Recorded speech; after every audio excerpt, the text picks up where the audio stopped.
하나님 말씀은 사무엘하 19장 24절에서 30절까지의 말씀입니다. 사무엘하 19장 24절에서 30절입니다.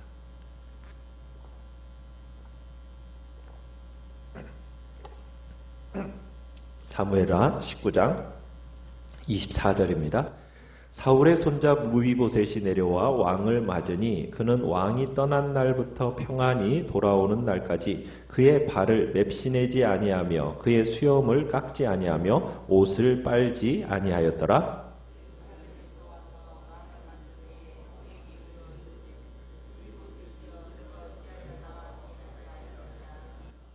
대답하되 내 주 왕이여 왕의 종인 나는 다리를 절므로 내 나귀의 안장을 지워 그 위에 타고 왕과 함께 가려 하였더니 내 종이 나를 속이고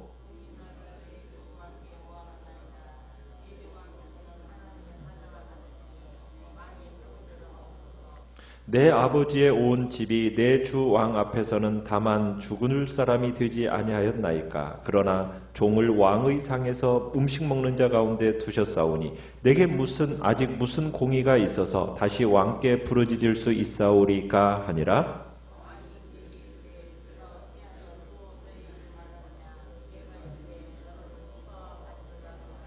같이 읽습니다. 무비보셋이 왕께 아뢰되 내 주 왕께서 평안히 왕궁에 돌아오시게 되었으니 그로 그 전부를 차지하게 하옵소서 하니라. 아멘.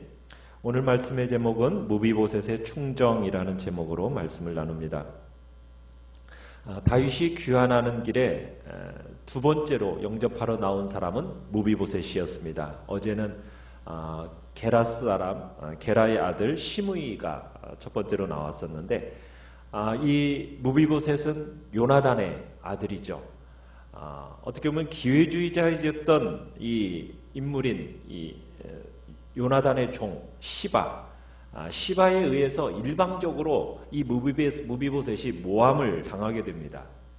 그러면서 오늘은 이제 그의 진정성을 밝힐 기회를 얻게 된 겁니다. 시바는 치밀한 계산을 따라서 다윗이 결국에는 재난을 극복하고 이길 거라는 것을 알았어요. 그리고는 여기에 장래에 자기의 신분 상승을 위한 야비한 승부수를 던졌습니다. 다윗이 이 망명길에 올랐을 때 이 시바가 찾아와서 풍성하게 대접할 때 그에게 물었었어요. 너의 상전은 지금 어디 있느냐? 하고 시바에게 물었더니 이 시바가 뭐라고 답변을 했습니까? 무비보셋이 지금 이 혼란과 무정부 상태에서 자신이 왕이 될 호기를 지금 가졌다라고 생각하면서 지금 예루살렘에 그대로 남아 있습니다. 라고 답변을 했습니다. 다시 말해서 시바의 말은 이거였어요. 무비보셋이 당신을 배신했습니다. 그는 배신자입니다. 그는 왕이 될 기회를 포착했다고 지금 그것을 움켜쥐었습니다. 그러나 저는 당신의 편입니다. 당신이 아무리 어렵고 힘든 시기에도 저는 당신과 함께 할 것입니다. 하면서 그 시바가 다윗의 그 피난길에서 풍성한 것을 먹을 것으로 보좌하면서 충성심을 표현했었어요. 그때 다윗이 시바에게 더 이상 묻지도 않고 시바의 이야기를 그냥 사실로 받아들이면서 그 자리에서 뭘 선언하게 됩니까? 무비보셋의 모든 소유지를 너에게 주겠다. 넘겨준다. 이렇게 선언해 버렸었어요. 자, 그런데 이 무비보셋의 배반 소식은 실제로는 뭐였다고요? 시바의 음모고 모함이었습니다. 왕의 자리에서 쫓겨가고 있는 다윗에게 이 무비보셋의 배신이라는 것은 큰 실망감이었다는 얘기입니다. 왜요? 다윗과 무비보셋이 지금 어떤 사이였습니까? 이 둘 사이는 다윗과 요나단의 우정으로 만들어진 그런 사이였거든요. 요나단의 아들 이 무비보셋을 정말 어떻게 보면은 죽을 자리에 있었던 존재였지 않습니까? 그 전 왕의 후계자라면 죽을 자리에 있었어요. 그러니까 28절에 보면은 다윗 무비보셋이 자신에 대한 얘기도 그렇게 하잖아요. 나는 주 왕 앞에서는 다만 죽을 사람이 되지 아니하였나이까. 원래는 죽을 사람이었단 얘기예요. 그런데 요나단과 다윗의 이 우정이 무비보셋을 살려줬거든요. 그런데 이 무비보셋이 어떻게 했다는 얘기를 들은 거예요? 자신을 배신했다는 얘기를 들으니까 이 다윗의 마음은 정말 찢어지는 듯이 아팠던 겁니다. 자, 그런데 이 시바의 등장과 함께 또 육체적으로 미약한 이 무비보셋이 등장하면서 사건의 전모가 이제 드러나게 되는 겁니다. 요나단의 아들 무비보셋이 내려와서 왕을 맞이합니다. 자, 무비보셋은 다윗 왕이 예루살렘을 떠난 날부터 평안히 돌아오는 날까지 어떻게 했다고 얘기하고 있습니까? 24절에 보니까 그의 발을 맵시내지 않고 수염도 깎지 않고 옷도 빨지 않았다는 거예요. 그러니까 무슨 의미입니까?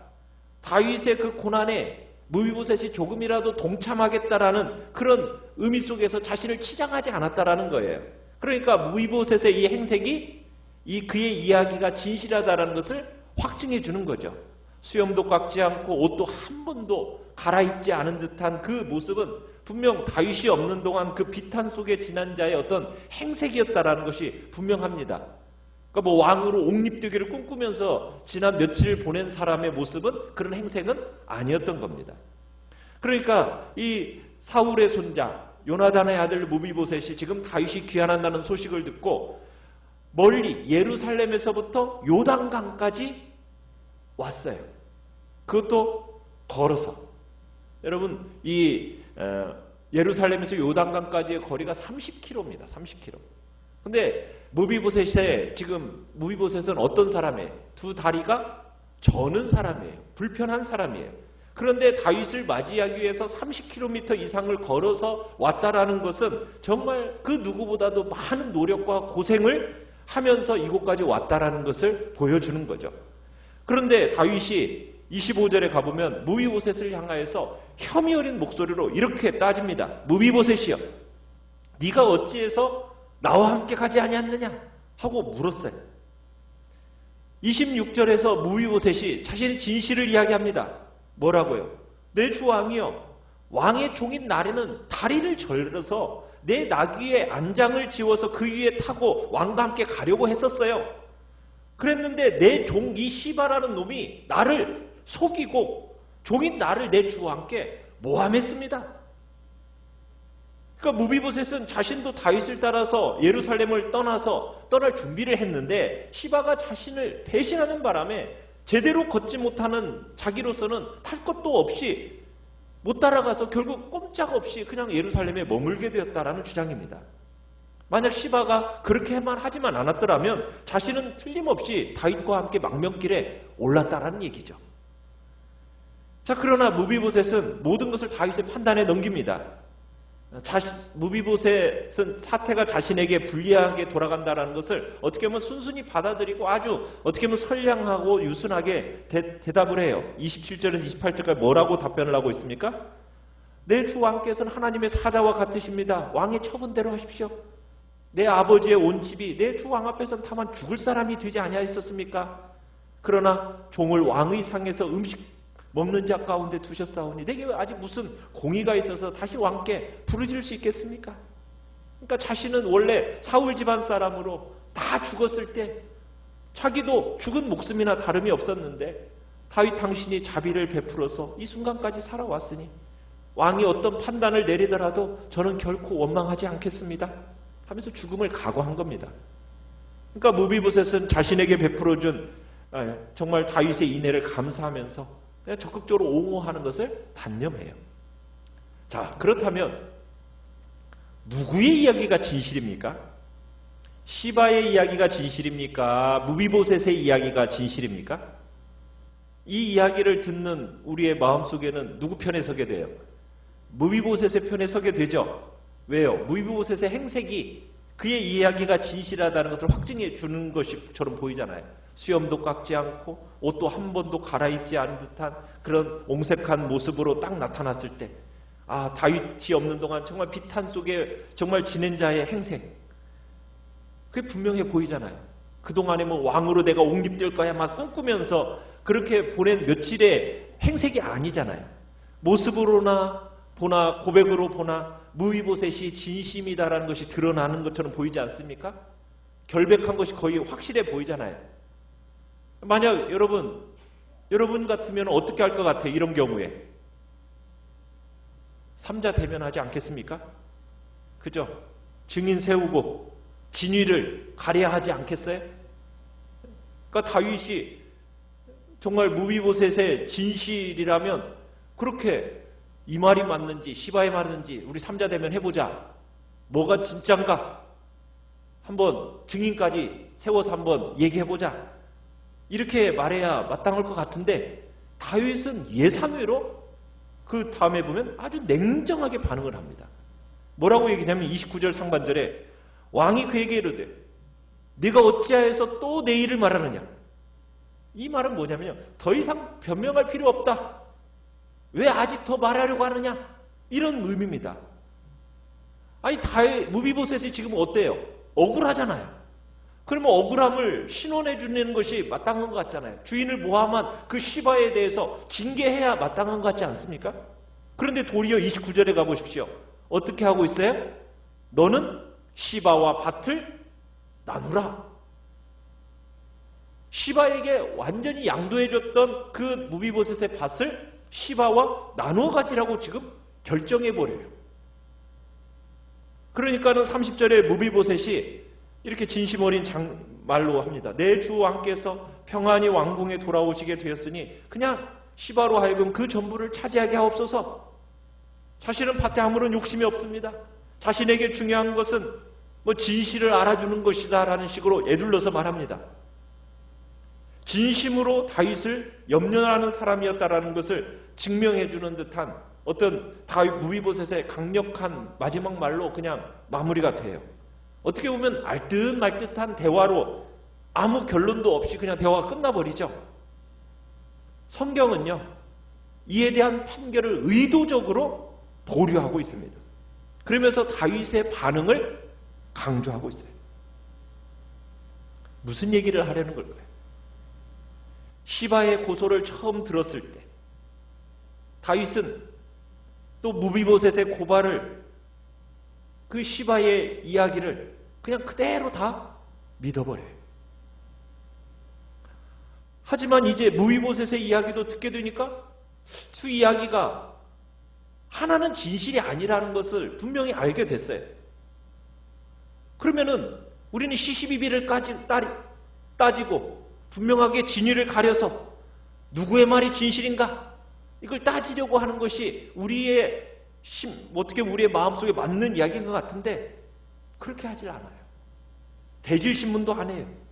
증인을 불러오라는 얘기도 하지 않습니다. 무비보셋 보고 네 말이 옳다 이 말도 안 합니다. 시바가 나쁜 놈이다 말도 안 합니다. 그냥 단지 뭐하라고 끝내요? 그 종이랑 너랑 밭을 나눠 반반씩 나눠 가져라 이러고 끝내버려요.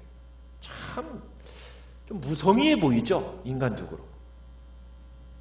나라가 지금 회복되는 과정일 때 이럴 때일수록 분명한 공과를 분명하게 해서 뭔가 판결을 분명하게 내려야 하지 않을까 이런 생각이 드는데 다윗은 지금 두 사람 모두를 자기의 집으로 자기의 도시로 다시 받아들이고 있어요.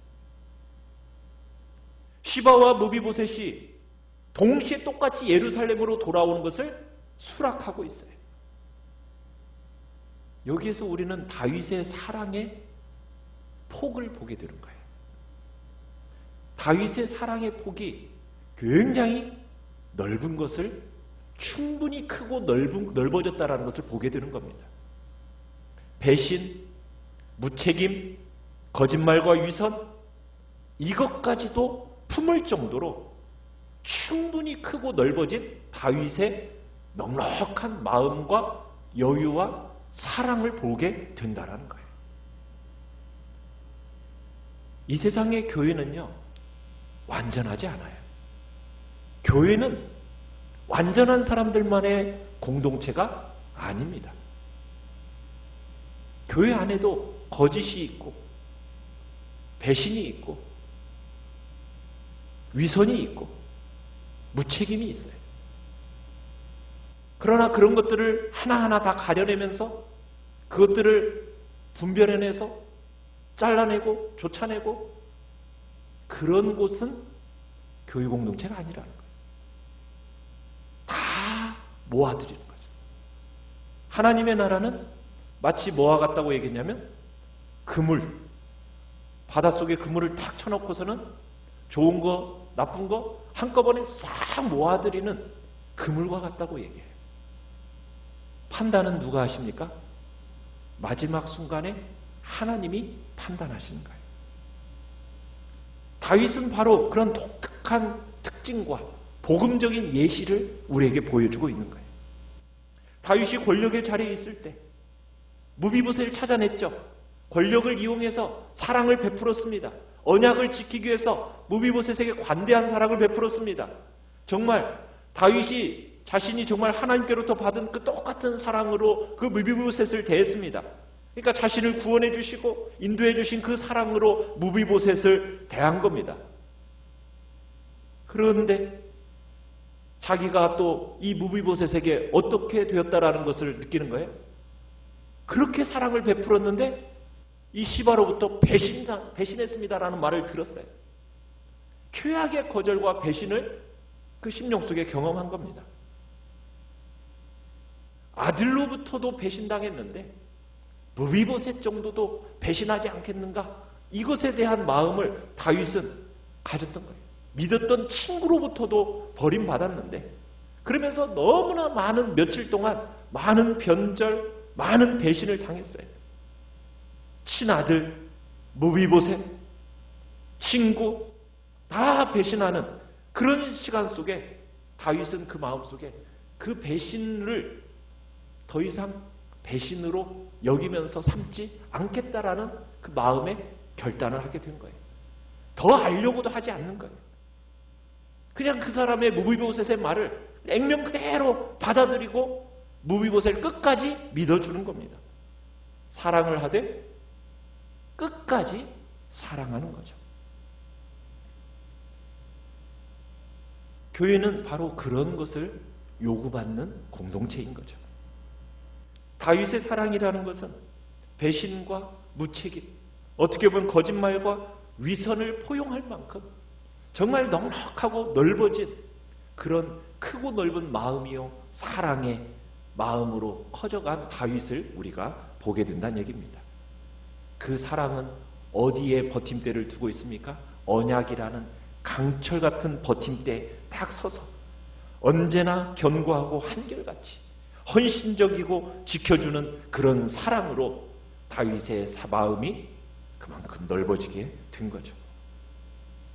정말 어떻게 보면 등 돌리고 배신할 가능성이 농후한 사람에게조차도 상처받을 위험을 무릅쓰고서 사랑을 베푸는 것이 바로 하나님의 사랑을 받은 자의 넉넉한 여유 있는 마음이요 사랑이 되어야 함을 우리는 다윗의 모습을 통해서 보게 되는 것입니다. 오늘 우리는 주님 앞에서 그런 넉넉한 마음, 정말 주님 앞에서 내게 베풀어 주신 그 사랑이 어떤 사랑인지를 다시 한번 확인하면서 우리가 주님의 사랑을 닮아가고 그 사랑으로 이 땅을 승리하며 살아가는 귀한 자리에 우리 모두가 있기를 간절히 축원합니다. 축원합니다.